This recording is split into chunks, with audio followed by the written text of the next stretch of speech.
भूतिया स्कूल। भीमपुर गांव में अंग्रेजों के जमाने से एक स्कूल बंद पड़ा होता है, जहां बहुत सालों से कोई टीचर या स्टूडेंट नहीं गया होता। एक बार मुकुंद शहर से गांव घूमने आया होता है, जहां उसे गांव के बच्चों में पढ़ाई का जुनून दिखता है और उसी जुनून को देखकर मुकुंद उस बंद पड़े स्कूल को चालू करके वहां बच्चों को पढ़ाना शुरू कर देता है। तो बच्चों, अब बताओ, 2 दूनी कितने होते हैं? मास्टर जी, ये तो आपने पढ़ाया ही नहीं, फिर कैसे बताएं? झूठ बोलती हो। अभी तुम लोगों की आधी छुट्टी के वक्त ही मैं बोर्ड पर पूरी टेबल लिख कर गया हूँ।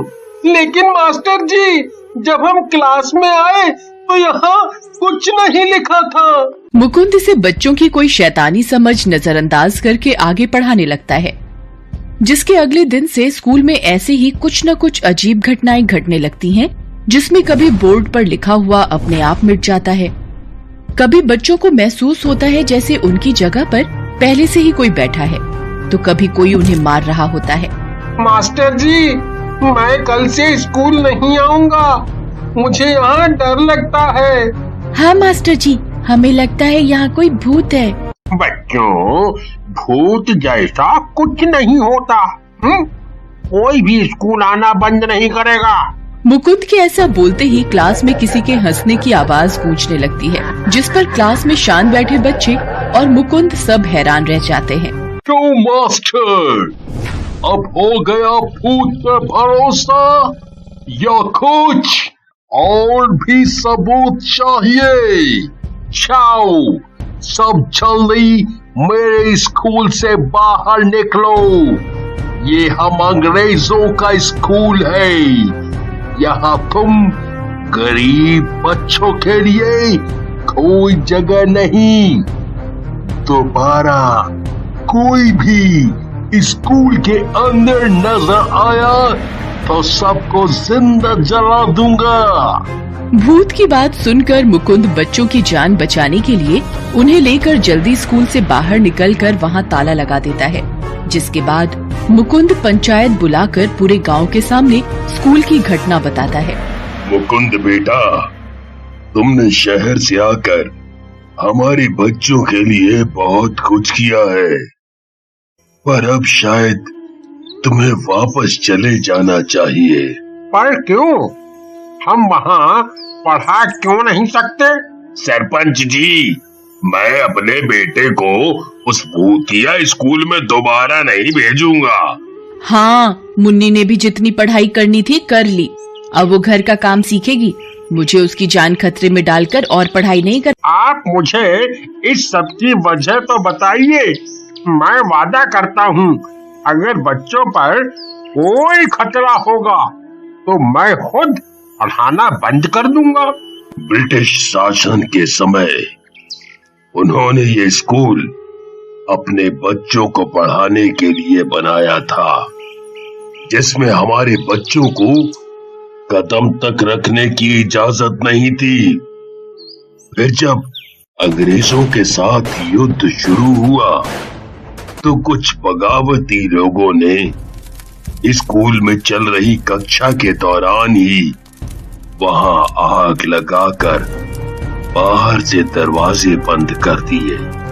उसी वक्त से ये माना जाता है कि स्कूल में चले उन सब बच्चों और अध्यापक के भूत वहां कैद हैं। जब मैंने स्कूल खोला तब आपने मुझे ये सब क्यों नहीं बताया? हमने सोचा सालों पुरानी बात है तो शायद अब वहां ऐसा कुछ नहीं होगा, और अगर कोई गड़बड़ हुई तो तुरंत स्कूल बंद करा देंगे। लेकिन फिर कुछ दिनों तक सब कुछ सही रहा, इसलिए हमने किसी को कुछ नहीं बोला। सरपंच और गांव वालों की बातें सुनकर मुकुंद हैरान रह जाता है। उसे पता है कि गांव के बच्चे पढ़ाई में बहुत अच्छे हैं, पर उनकी पढ़ाई कब, कैसे और कहां होगी, इसी उलझन में वो आगे कुछ बोले बिना वहां से चला जाता है। भूतिया स्कूल, पर मैं इस एक वजह से बच्चों को पढ़ाना नहीं छोड़ सकता। सोच मुकुंद, कुछ सोच। बच्चों को पढ़ाने के तरीके सोचते हुए मुकुंद घर पहुंच जाता है और रात होते ही सब गांव वाले इस बात को नजरअंदाज कर अपने अपने घरों में आराम से सो जाते हैं। लेकिन आधी रात होते ही उन्हें स्कूल के अंदर से कभी रोने, कभी हंसने, तो कभी डरावनी धमकियों की आवाजें सुनाई देने लगती हैं, जिन्हें सुनकर पूरा गांव खौफ में आ जाता है। हमें छेड़कर बहुत गलत किया है। दोबारा कभी स्कूल के अंदर आने की कोशिश भी की तो पूरे गांव को तबाह कर दूंगा। स्कूल के भूत की धमकी सुनकर गांव वालों की रातों की नींद उड़ जाती है। सभी गांव वाले पूरी रात जागकर इस मुसीबत से बचने की योजना सोचने लगते हैं।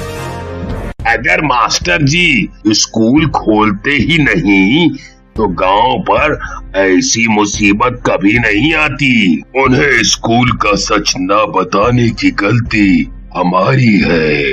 वो तो जो कर रहे हैं हमारे गांव के बच्चों की भलाई के लिए ही है। सरपंच जी, अभी ये जरूरी है कि हम इस भूत से कैसे बचें और बच्चों की पढ़ाई दोबारा किस तरह शुरू कर सकते हैं। मुकुंद की बात पर पूरा गांव अपने अपने तरीके से बताने लगता है। कुछ देर सोच विचार करने के बाद मुकुंद के दिमाग में एक योजना आती है, जिस पर वो अगली सुबह गांव वालों की मदद से एक ब्रिटिश का रूप बदलकर स्कूल के अंदर चला जाता है। हेलो, क्या यहाँ कोई है? I am Charles. मुझे गांव वालों ने यहाँ तुमसे मिलने के लिए बुलाया है। ये अनपढ़ गांव वाले तुम्हें कैसे जानते हैं? कुछ साल पहले मैं सरपंच से मिला, उनसे मेरा इंट्रोडक्शन हुआ। That's why उन्होंने मुझे यहाँ हेल्प के लिए बुलाया। तुम ये स्कूल को छोड़कर क्यों नहीं जाते? उन लोगों ने हमारा कोई कसूर न होने पर भी यहाँ बंद कर, लेकिन कोई भी आज तक उसकी दुश्मनी लेकर नहीं बैठे। सब उस समय को भूलकर आगे बढ़ गए हैं। मुकुंद की ये बात सुनकर भूत को उसका सच पता चल जाता है, जिस पर भूत गुस्से में स्कूल के दरवाजे बंद करके मुकुंद को अंदर ही कैद कर लेता है। मुझे बेवकूफ बनाने आया था, अब मरकर ही यहाँ से बाहर जाएगा। गांव वालों ने आखिर तुम्हारा क्या बिगाड़ा है?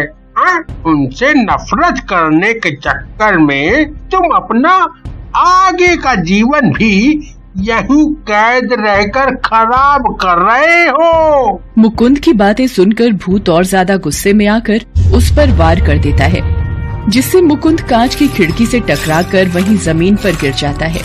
स्कूल के बाहर खड़े गांव वाले ये सब देखकर डर से सहम जाते हैं। कोई मास्टर जी को बचाओ ना, वो बहुत अच्छे हैं और हम सब के लिए उस भूत के पास गए हैं, फिर भी हम उनकी कोई मदद नहीं कर रहे। देव बिल्कुल ठीक बोल रहा है, हमें मुकुंद की मदद करनी होगी। इस पर सरपंच अपने साथ गांव के कुछ लोग मुन्नी और देव को लेकर स्कूल के अंदर चला जाता है, जहां भूत मुकुंद को पहले ही बहुत चोट पहुंचा चुका होता है। मुकुंद की ऐसी हालत देखकर बच्चे भागते हुए उसके पास चले जाते हैं।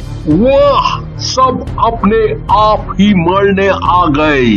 अच्छा है, मुझे ज्यादा मेहनत नहीं करनी पड़ेगी।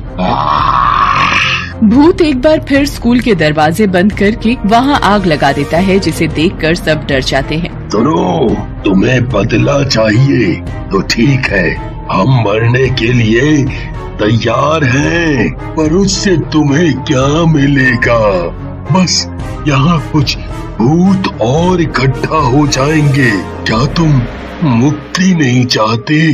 उस समय तुम्हारे हमारे सब तरफ के लोगों ने अपनी जान खोई थी, लेकिन अब सब उस समय को भूलकर एक साथ मिलकर खुशी से रह रहे हैं। तुम भी उन चीजों को भूलकर सबको माफ करके आजादी में खुशी से रहो। सरपंच की बात सुनकर भूत को अपनी गलती का एहसास होता है और वो स्कूल की आग बुझाकर वहाँ के सभी लोगों को माफ करके उनसे अपने बर्ताव की माफी मांग लेता है, जिस पर वहाँ एक तेज रोशनी होती है और स्कूल के सभी भूत उसमें कहीं गायब हो जाते हैं। जिसके बाद स्कूल दोबारा गांव के बच्चों की पढ़ाई के लिए खुल जाता है और पूरे गांव वाले मुकुंद का शुक्रिया अदा करके खुशी से रहने लगते हैं। Thanks for watching.